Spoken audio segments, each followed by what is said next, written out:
नमस्कार, स्वागत आहे तुमचं दिशास रेसिपीमध्ये। आज आपण इथं बघणार आहे उपवासाचे पडीपापड रेसिपी। खूप मस्त आणि पटकन होते। त्यासाठी रात्रीच मी 1 किलो साबुदाणा भिजत ठेवलेला होता। आता साबुदाणा छान असा मऊसूत भिजेल असं पाणी टाकून ठेवायचं आणि रात्रभरासाठी भिजत ठेवायचं। आता दुसऱ्या दिवशी छान मऊसूत साबुदाणा भिजून तयार झालेला आहे। आता गॅसवरती पाणी तापत ठेवायचं आहे। साबुदाण्याच्या 3 पटीने पाणी तापत ठेवायचं। त्यामध्ये हिरवी मिरची थोडी जाडसर कुटून घ्यायची आणि ती टाकायची। हिरवी मिरची ऐवजी तुम्ही लाल मिरची टाकली तरी सुद्धा चालेल। रात्री भिजत ठेवलेला साबुदाणा टाकून घ्यायचा आणि चवीनुसार मीठ टाकून घ्यायचं आहे। आता सर्व मिक्स करायचं आणि थोडा वेळ साबुदाणा शिजू द्यायचा। नंतर 1 किलो साबुदाण्यासाठी 1 किलो बटाटे घेतलेले आहे। त्यासाठी अर्धे बटाटे मी शिजवून घेतले आणि नंतर खिसून घेतलेले आहे आणि अर्धे बटाटे कच्चे खिसून घ्यायचे आहे।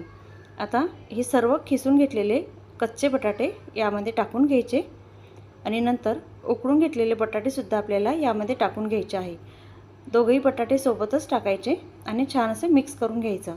आता कच्चे बटाटे आणि साबुदाणा आपल्याला छान असा मऊसूत शिजवून घ्यायचा आहे आणि सतत आपल्याला हे मिक्स करायचं, नाहीतर खाली तळाशी ना हे सारण जळू शकते। आणि आता कच्चे बटाटे खिसून टाकलेले होते ते सुद्धा छान शिजलेले आहे आणि साबुदाणा सुद्धा शिजून तयार झालेला आहे। आता हे थंड होऊ द्यायचं आहे। 1 तास तरी आपल्याला हे थंड होऊ द्यायचं। नंतर प्लास्टिक पेपरवरती हे पडीपापड टाकायचे, कारण प्लास्टिक पेपरवरती टाकले ना तुम्ही की पडीपापड अजिबात चिटकणार नाही आणि तुटणारही नाही। आता हे 2 ते 3 तासानंतर सर्व पडीपापड आपल्याला पलटी करून घ्यायचे आहे। छान कडकडीत उन्हामध्ये सुकू द्यायचे आणि 2 ते 3 तासानंतर हे सर्व पडीपापड आपल्याला उलटे करून घ्यायचे, म्हणजे दोघं साईड आहे ना छान सुकले जाते।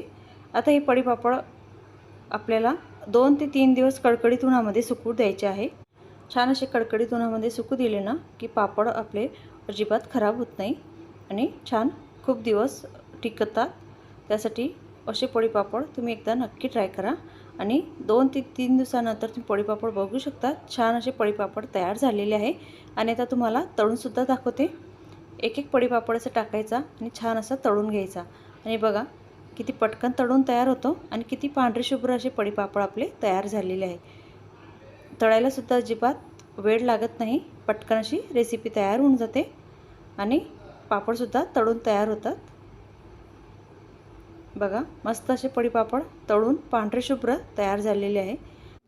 एकदा हे उपवासाचे पडीपापड तुम्ही नक्की करून बघा। कशी वाटली तुम्हाला उपवासाची पडीपापड रेसिपी आवडली असेल तर लाईक करा, शेअर करा आणि चॅनलला सबस्क्राईब करा। धन्यवाद।